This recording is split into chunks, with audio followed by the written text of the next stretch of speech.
Thomas and the Rainbow. Thomas has friends all over the island of Sodor.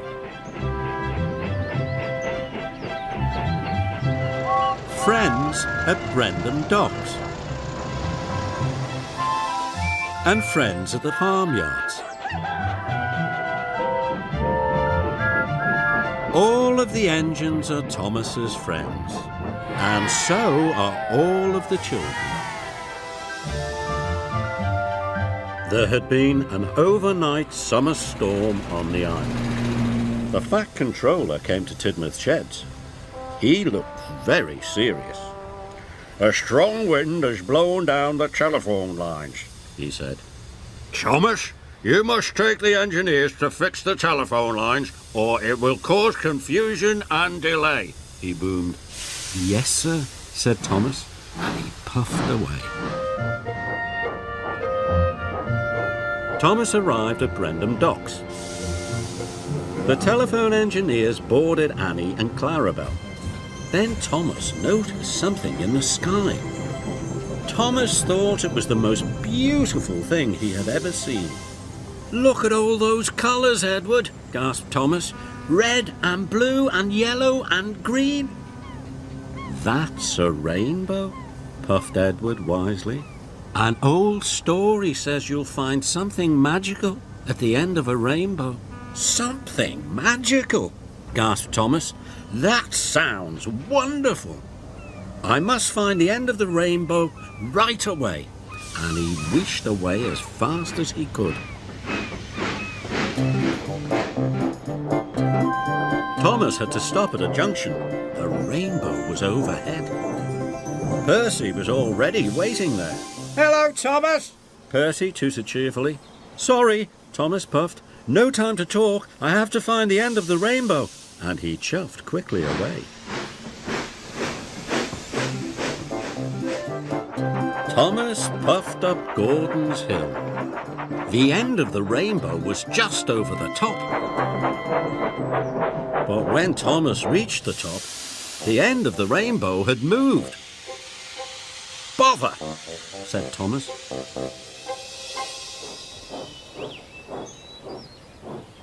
Thomas had to let some engineers off at a bridge. He could see the rainbow up ahead. Children on the bridge waved to Thomas and called hello. Thomas just chuffed away. "Sorry, no time to talk," he puffed. "I have to find the end of the rainbow." Thomas took the telephone engineers all across the island. Over the hills and through the valleys. All the time he was looking for the end of the rainbow. "Must find the end, must find the end," he puffed. When Thomas passed Henry, Henry asked him for some help. "Sorry," cried Thomas. "I don't have time to stop. I'm looking for the end of the rainbow." But the end of the rainbow was always just around the corner. Finally, Thomas passed Toby. "Slow down, Thomas," Toby cried. "There's something ahead on your tracks." But Thomas wasn't listening. He was sure the end of the rainbow was just around the corner. Then there was trouble. Thomas clipped the telegraph pole and they all came off the tracks. Luckily, no one was hurt. "Cinders and ashes," Thomas cried. Thomas was stuck. His driver couldn't phone for help. The telephone lines were still not working. Then Thomas spotted Percy far away. "Help!" cried Thomas. "Percy, help!" And he whistled as loudly as he could. Thomas watched sadly as Percy puffed away. "Percy isn't talking to me because I didn't have time to talk to him," thought Thomas. "I was too busy chasing the end of the rainbow." Thomas knew it was his fault. But Percy had heard Thomas's whistle. He knew Thomas was in trouble and he was hurrying to get help.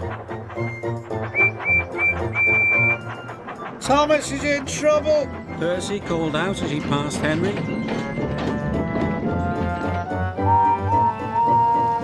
Then Henry told Bertie the bus.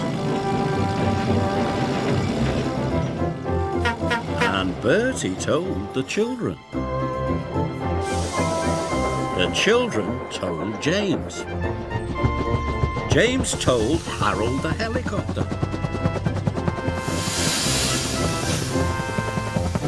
And Harold the helicopter told Harvey. Harvey set off right away. Harvey found Thomas in no time at all. Soon he had them all back on the tracks. "Thank you for rescuing us, Harvey," said Thomas. Harvey told Thomas how the message had been passed on. "All of your friends have helped rescue you," he said. Thomas was very happy indeed. Thomas puffed along. The rainbow was still in the sky. But Thomas didn't try to find the end of the rainbow. He worked as hard as he could until all the telephones were working again. As Thomas returned to Tidmouth Sheds, he was amazed to find the end of the rainbow. It was right over Tidmouth Sheds. "The old story was right," gasped Thomas. "There is something magical at the end of a rainbow. My friends! Friends are the most wonderful thing of all."